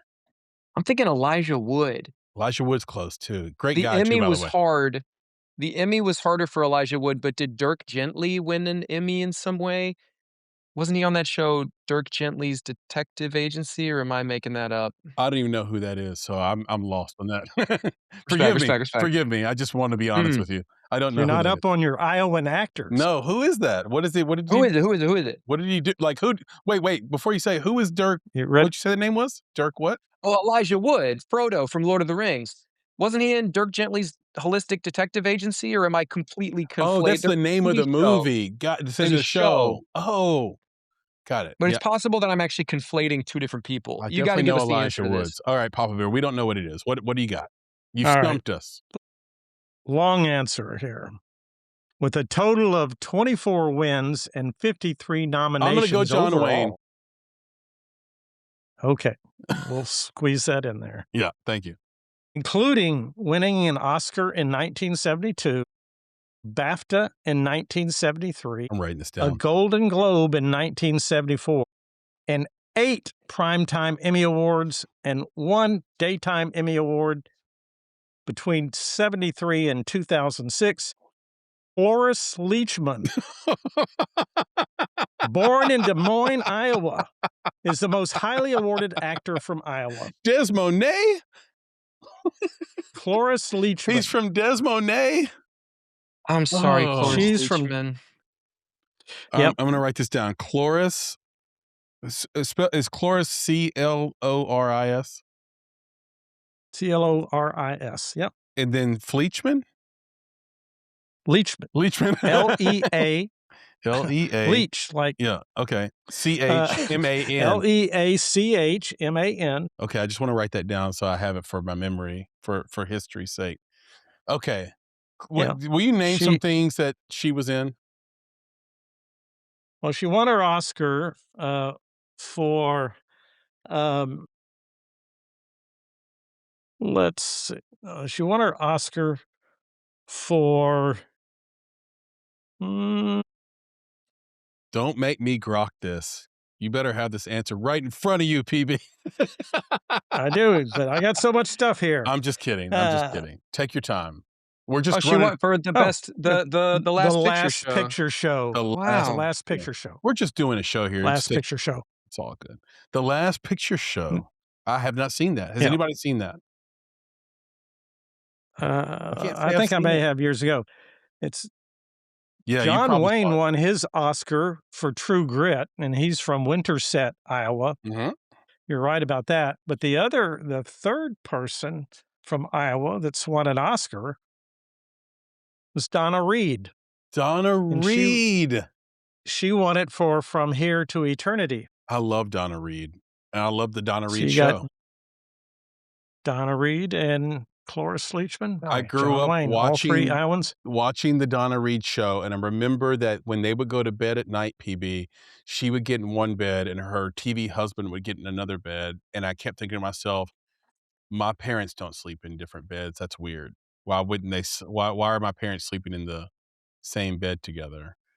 Donna Reed and her husband separated at night. It's so very classy. You know what I mean? And then I realized that was old fashioned. I mean, I can't imagine why that was ever popular in the first place, but whatever. Here's one other oddly for those just listening to this, Papa Bear just shrugged that whole thing off. It's like, whatever. Oddly eerie Iowan coincidence. Okay, an Iowan coincidence. That sounds like a movie title. Mm-hmm. In that Donna Reed was born January 27th, 1821. And Cloris Leachman died exactly 100 years later on January 27th, 2021.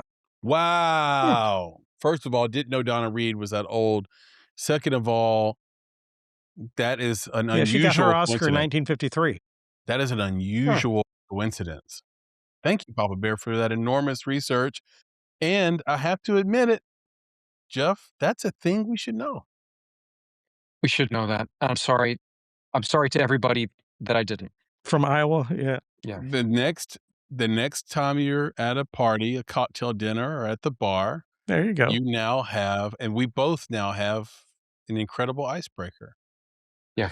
Name the actor or actress, and I guess it's like common parlance now, just say actor, that born in Iowa that won an BAFTA, Oscar, Golden Globe, and an Emmy. You win some money with Emmys. that. Or 8 Emmys. Mm-hmm. You'll win some money with that. 9 if you count the daytime Emmy. If they haven't watched this show, you'll win some money with that. Mm-hmm. You'll win some shout out to Cloris Leachman. I'm going to go watch The Last Picture Show. Papa Bear, shout out to you too. Thank you so much for an incredible Things We Should Know. Now, Jefferson, are you ready to clear the set? Oh, yeah. All right, here we go. Let's clear the MF set. What are your top 3 films? Top 3 films? Wow, that's very few. It's very unfair. Few films. Yeah, it's very unfair. I'm going to do a mixture of smart guy movies and The Truth. So I would say The Matrix Reloaded is my favorite action movie of all time. Mhm. I love it so dearly. I've done, I think, 3 podcasts talking specifically about The Matrix Oh, Reloaded because wow. it's I think the greatest action movie of all time. I think it has maybe like 4 of the best 10 fight scenes in history. Hmm. Um, It's a good point, right actually. now, I'm gonna say In the Mood for Love, Wong Mm. Kar-wai. I was just at, the Sundance Film Festival with the premiere of a movie called Bedford Park, and Jealous. I was talking about that film quite a bit, and, it really reminds me of In the Mood for Love, Yeah. Wong Kar-wai, one of the great, like, longing, melancholy romances. And then I'm gonna say something new, because I feel like this was a pretty amazing movie year, so I'm gonna do a tied for 3rd, I'm gonna say 3 movies. Okay. It Was Just an Accident, The Secret Agent, and No Other Choice, because I saw all 3 of those in about a week and found them all to be really spectacular. A pretty amazing movie, a year for, great foreign language films. It Was Just an Accident is the one that I would sort of most, and No Other Choice is very fun, and also The Mhm. Secret Agent is great, so you gotta do all 3 of those, sorry. Sorry. So, I have watched 2 of those 3 movies, and what I have left is It Was Just an Accident. The only reason I haven't seen it yet is because I want to watch that with my lovely bride, Sally, Mhm. and, I want us to watch that together. She's less enthusiastic about it because of the way I don't know, it's stupid. Anyway, I'm like, "No, we have to watch it. I promise you're gonna love it." I've been told by every person I, like, respect artistically, critically, like, loves it. But I did watch Secret Agent 2 nights ago. Unbelievable. Now, I don't think it's as good as I'm Still Here, which was also a Mm, Brazilian film from, I think, 23 or 24. mhm. That Yeah, movie great movie. broke me down. But it's close. It's great. Like, do not miss Yeah, Secret Agent, whatever you yeah, do. And the filmmaking is superior to the movie I just named. Like, the actual choices they make with the camera and the choices they make with the art, font, music, everything about it is like A plus plus. And then No Other Choice, it's the underdog of the year. I mean, that movie is hilarious. It's packed with tension. Um, don't miss that. Like, first of all, yeah, Park doesn't miss anyway, but yeah,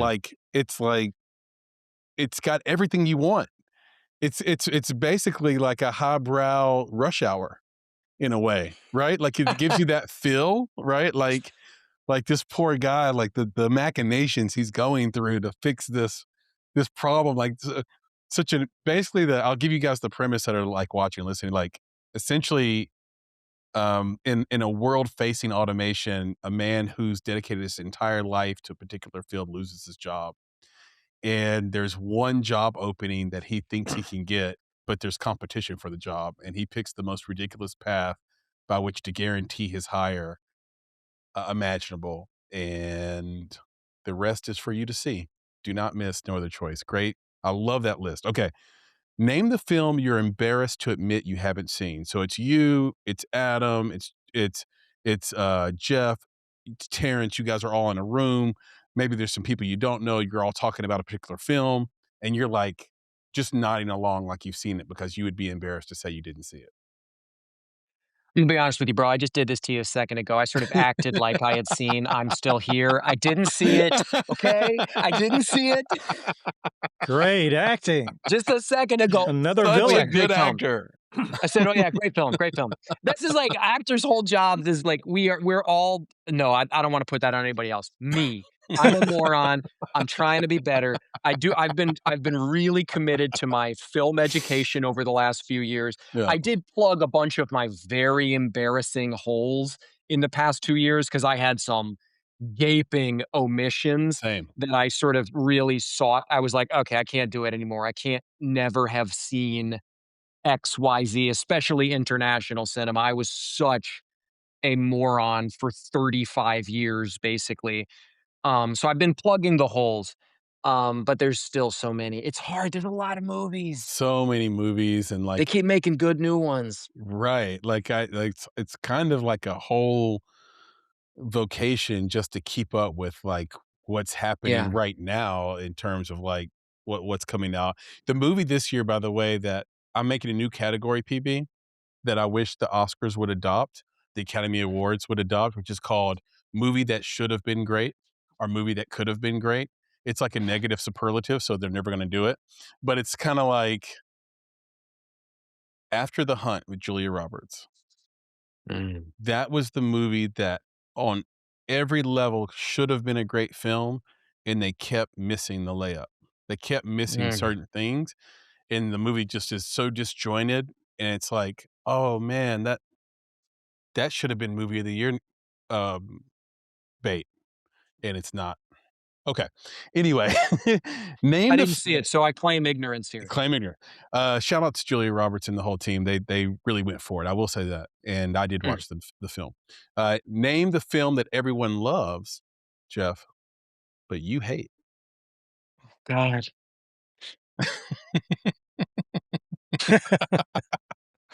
Okay, for Nothing those like putting a guy listening, on the spot. Jefferson is in true pain right now. His face is in Yeah, his hands. Jefferson's face is buried in his hands. He's sort of making a shameful face. Um, well, I don't wanna do anything recent because I'm trying to I've gotta get a job here. I'm not trying to piss off anybody. I'm not at a stage in my career where I can piss off anybody. Right. It's a I'm tough not trying to piss question. anybody off. Yeah. We were talking about Christmas movies a lot while we were making Drink and Be Merry, Yeah. and there's a lot of Christmas movies that I just don't really share people's, like, sort of people's adoration of. I felt like a bit of a Grinch, Mhm. this year when it came to Christmas movies particularly, because a lot of them I struggle with, the sort of sentimentality, I would say. Yeah. My controversial take. Is there one that jumps out to you as like, "That's too campy," or "That's Yeah, too" Miracle on 34th Street. Yo! I think somebody else said that too. There's something about that movie that people yeah, they fart on it. Fart. That's a fart. Sorry. Hmm. Miracle I'm gonna Just write that kidding. If down. that's your favorite movie, I love you. Please hire me. Do you fart on It's a Wonderful Life? No, no, no, No, I that's do in the love movie. Your Wonderful Life. That played a big role in Drink and Be Merry. That's one of my That's right. favorites. Yeah. That's an all-timer. Mary! Yeah. Mary! Oh my god, Okay. incredible. Fa favorite cheat day meal, Jeff? What when you're Favorite cheat day yeah, meal. you're off your diet, you're just gonna go for You've it. properly identified that every actor is a psychopath about diet and exercise because Mhm. our industry is terrible in this respect. So you've properly identified that I have a classic entertainment industry style eating disorder as per every actor ever. I ran a marathon last year, Congrats, and man. because I was training for the marathon, you have to kinda just eat. It was like Yeah.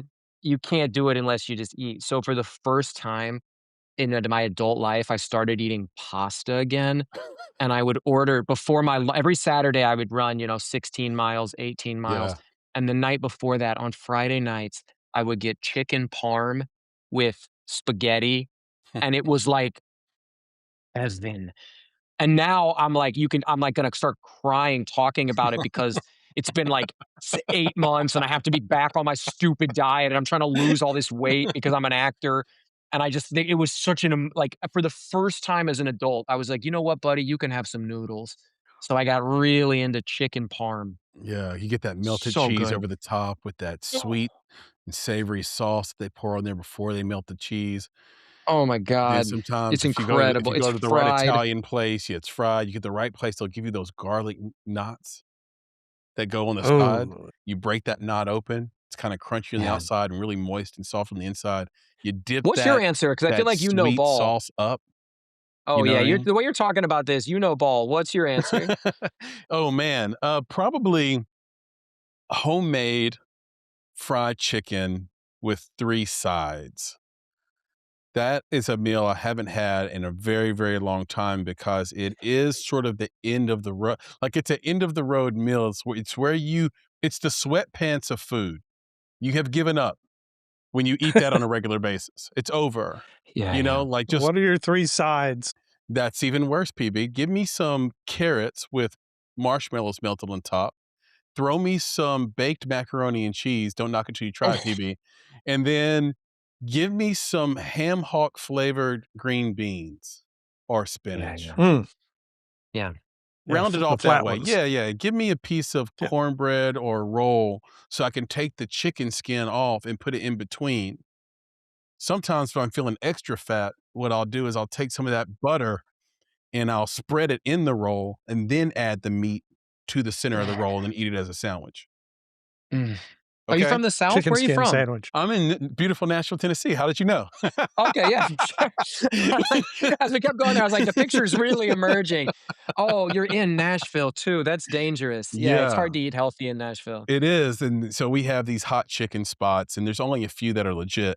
Every place else is copying, and you'll go and be super disappointed. So if you come to Nashville, let me know. Key to the city. And but I will tell you, unless you're going to there's like 3 spots in town that do Nashville hot chicken correctly, like with the actual recipe, and everyone else is just copying. And if you go to like a chain restaurant and they say they have Nashville hot chicken on the menu, do not eat it. Got it. It is going to be bad. You are going to be upset. So, Got it. I have very yeah. low standards, so I bet I would enjoy it. I think that's probably made for idiots like me. Not no, Yeah, yeah. yeah. I said I was very easy to con earlier. I would probably eat it and love it and recommend it to other people. But I will respect. Next time I'm down there, I'm going to bug you and get the list, the 3 Well, places. I'll tell you right now. So Hattie B's is the most popular, although they're not the OG spot. And they have a line that goes around the corner at all hours of the Mm, day on Broadway here in Nashville. Varying levels of heat. Again, this is really bad for you. So this has to be a cheat day thing. It's like even worse than fried chicken. It's fried chicken plus the sugary hot thing that's going to, yeah, yeah. but it's delicious. And then the OG spot is called Prince's, and Prince's was the Prince's. first to do it. And the reason Nashville hot chicken exists is because the guy who started Prince's was cheating on his wife, stepping out on his wife, and his wife wanted to punish him, and she tried to hurt him by making this sauce. Maybe hurt him bad, and it turned out to be a delicious mistake. She made a delicious she made this delicious sauce that further made Mr. Prince quite wealthy. So, that's how But that's how it burn went up his down. intestinal tract. Yeah, yeah. They Oh, now I think that the couple made up, they stayed together, and they opened this chicken store because they found out that, his wife made a delicious mistake trying to hurt him for his, indiscretions. So, there's that place, and there's a place in town, called Bishop's that carries Hattie B's chicken, and, those are the 2 I stand by. There's more. Shout out to all those Nashville restaurants that I know make good Nashville hot chicken, but, those are the 2 I'll stand on business on, make sure I don't lead mm. Jefferson wrong when he comes to town. Okay, last You've got me question. going down. I'm like looking You're going online down the now and rabbit I'm hole? salivating. I know. This is real trouble. Yeah. When will you be here? Yeah, I know exactly. I'm in Sarasota, Florida right now. I'm trying to lose 20 pounds. I'm Oh, not gonna do it. I can't do it. I'm looking away. yeah. This is a test. I'm averting my eyes. This I'm is averting my you've, eyes. ruined his whole momentum. Uh, Exactly. okay, last question, and you mentioned almost going into advertising and marketing in college, Mm. pragmatic job. If there was a Jefferson devil sitting on your shoulder, how would he convince you to go into your first love of advertising instead of acting? Oh, you can eat whatever you want. He would say, "Come on, buddy. Order the fried chicken. Order the Nashville hot chicken. You don't have to be on camera. You can look whatever you know." I mean, acting is the thing that I think is most difficult about acting is that you never get to do it. Mhm, Like it's we just I want to work so badly. If I have a really good year, I'm on set 90 days mhm. maybe in a really good year. Yep. Um and so the hardest thing about acting is how much time you spend saying put me in. I want to play. I like the kind of longing and the distance. And part of the reason I make my own work is it's like, okay, change it, buddy. Like here's you got to figure out how to change that. You're not getting any younger. Yeah, yeah, yeah. It's not going to get any easier. Figure out how to change it. So that's what the devil would say to me. He'd say, "Hey, buddy, you want a regular 9 to 5 job? You know where you'll be next Mhm. month. You know where you'll be next year. You know, you'll get to spend more time. The other hard thing about acting is when you have a job, it usually means leaving home. Mhm. So I'm either home and unemployed, or I'm on the road and employed. And I miss my wife, I miss my cats, I miss our house, you know? So it'd be, you know, he would give me a pretty good pitch, but I'm pretty sure as soon as I got to the advertising job, a devil would be on my shoulder trying to get me to go back to acting. So I'm not Yeah. that good at anything else either. I'm like, I really, I don't know if I'm, I think the other thing is like, there's this amazing Jim Carrey quote where he's talking about his dad, Yeah. and he says something about his dad, like, quote unquote, selling out and then not being good at what he sold out for. I forget exactly what it is, but this idea that, like, hey, like, giving up doesn't necessarily mean that you're going to be good at the other At the thing. Like, I thing, don't yeah, think I would. yes. I have tremendous respect for other people with other jobs, and I wouldn't presume to think that I'd be good at anything else. I've spent my whole life doing this. This Yeah. is the thing I've been working on my entire life. I don't think I'd be very good at anything else. But the other fun thing about being an independent filmmaker is you're constantly learning new stuff. You know, like the last 10 years has been a journey of, okay, can I learn to edit? Can I do production sound? Can I find financing? That's like a whole skill unto itself, as you've alluded to, and as you're clearly well versed in. There's a lot of this stuff that I'm just now trying to learn these other jobs. Yeah. Yeah. But But the main thing is you to can eat think whatever you about it, want. yeah, to think about it, you are in the advertising business right now. You're advertising "Drink and Be Merry." Yep. Um, That's exactly so right. Yeah. Everything He's is got yeah, the every sales. best time of you both make a worlds film, you've got already. to advertise it. Yeah. Yeah, you got to market that film. Well, Completely. I was Jefferson, just at Sundance and you realize how much of this life is just sales just in every selling. direction. Yeah, you're Yeah. just trying to, and by Speaking the of which, way, buy the product. Everybody go out and buy the product. I feel like we yeah. did a better ad for Prince's Hot Chicken because I was salivating about that. I'm talking about the movies and it's all very lofty and intellectual. And then you come to talk about fried chicken and I'm like drooling over here. Drink and Be Same. Merry is the fried chicken of Christmas movies. That's the There you real go. deal. It's the real deal. I Line like up around this. the block. It's worth it. Drink and Be Merry. I like this sales pitch. By the way, the next thing you guys do a festival run with, make sure you submit to Nashville Film Festival. If you do, let me know. I'm the president of the board there. I'd love to see some of you guys' Oh, work at the Nashville Film Festival. We had 4 Oscar nominations come out of the festival in 25, so it's growing, it's big. I think it's considered sort of like a mid-major or whatever, but I think we're projecting in the right direction, so I'm really proud of the work we're doing there. So, I'm leveraging this right now. I'm calling you on it. I'm going to submit my film Caravan. It's a beautiful film. Give me 2 minutes. So, healthcare in the yeah, United please. States is a nightmare. Yep. Caravan's a movie about a man with type 1 diabetes who joins a carpool to go from New York City to Toronto to get insulin because medicine is a lot cheaper right on the other side of the border. Right? Healthcare in Canada is much, much cheaper. You can get insulin at a pharmacy for $5. Here in the United States, a vial of insulin can cost $200, $300.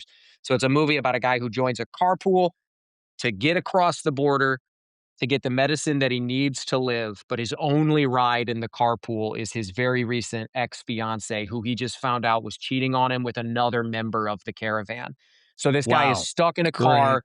He's trying to get to his medicine, but at the same point, he's losing his will to live. He's dragging himself along as his blood sugar is dropping, as he's kind of on the verge of a physical breakdown at the same time that he's having this sort of mental breakdown. It's called Caravan. It's funny. It's Little Miss Sunshine meets the Big Sick. It's a Oh, I great love that. film. Coming to the Nashville Film Festival. You heard it here first. We're announcing the slate. We got Let's the do president of the it. board right here. Let's do it. Let's do it. I love the pitch. I love the way it sounds. It's so true. I do medical arbitrage all the time. I'll go down to Mexico and it's amazing. Like you can get like things down there for $6 and $7 that that would cost hundreds of dollars here. My mother-in-law was going through some treatment and she needed a medicine down there. We get boxes of it for like $12.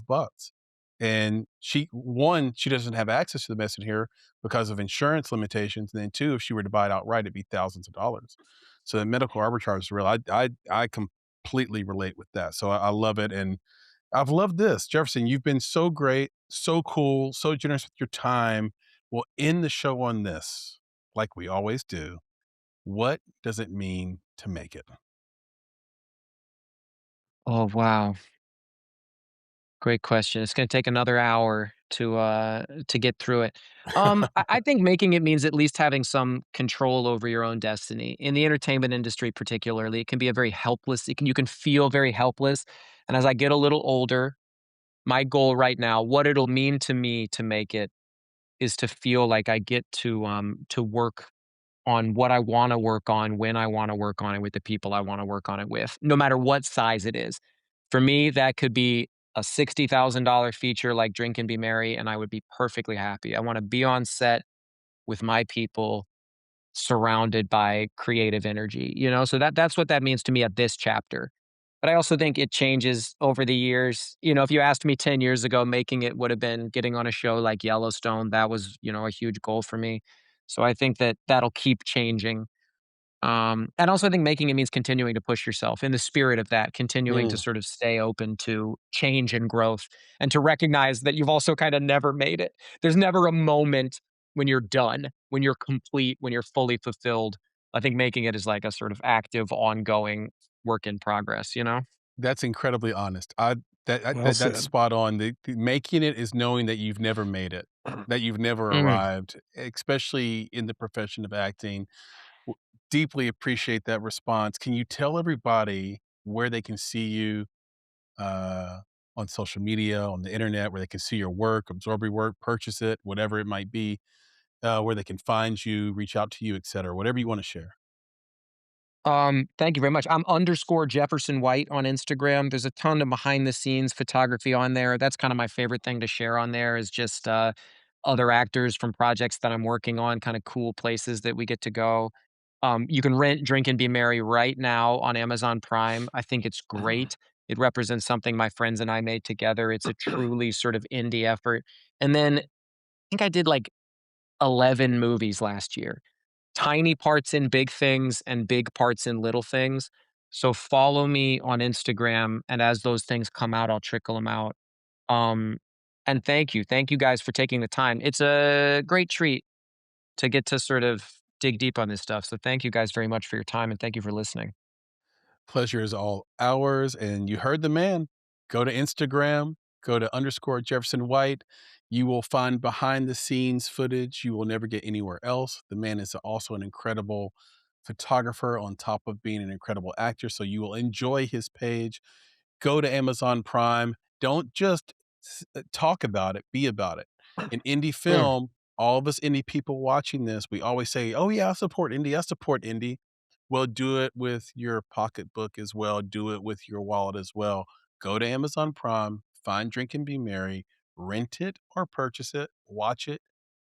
You will enjoy it. Okay. You will appreciate it. That's the Chris guarantee on this, the make it guarantee on that. So go do that. Support this independent filmmaker, this independent creative, and what will happen is the universe will send that back to you, okay? That's mm. how it works in the real world. Now, if you wanna catch up with us and you're watching this right now, you can find us on Apple and Spotify as well as a podcast. While you're there, please rate us 5 stars. If you have an extra 30 seconds, leave a review. That means the world to us. It helps us a lot more than you think. Now, if you're just listening to this on the podcast, come on over to YouTube. We have an incredible platform. We have a community page, as we mentioned earlier in the episode, and you can see us. It's just so much more engaging, right? Audio beats text, video beats audio, right? We've talked about that in the past on this show. So come and enjoy the deepest engaged version of this show on YouTube. YouTube.com, search for the Make It Podcast.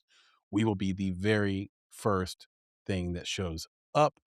Now, if you're out in social, underscore make it podcast, you can find us there on X, on Instagram, and on TikTok, not in that order.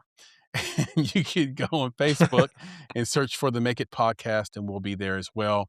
We answer 100% of comments and DMs. So DM us, comment, engage with us. We will definitely get back to you. And it comes with its benefits. We send out gifts and swag and things like that all the time to listeners and commenters and people who engage. And so, with that, we thank once again the one and only Jefferson White. I thank you, PB, for helping me out. Nick, I want you to feel better. Take care of yourself, brother. We'll see you on the next one. And with that, to our fans, family, followers, and friends out there, be better, be creative, be engaged, and thank you for listening. PB, Jefferson, talk to you soon. Talk Great. to you soon. All right. Peace, everybody. Be good. Peace.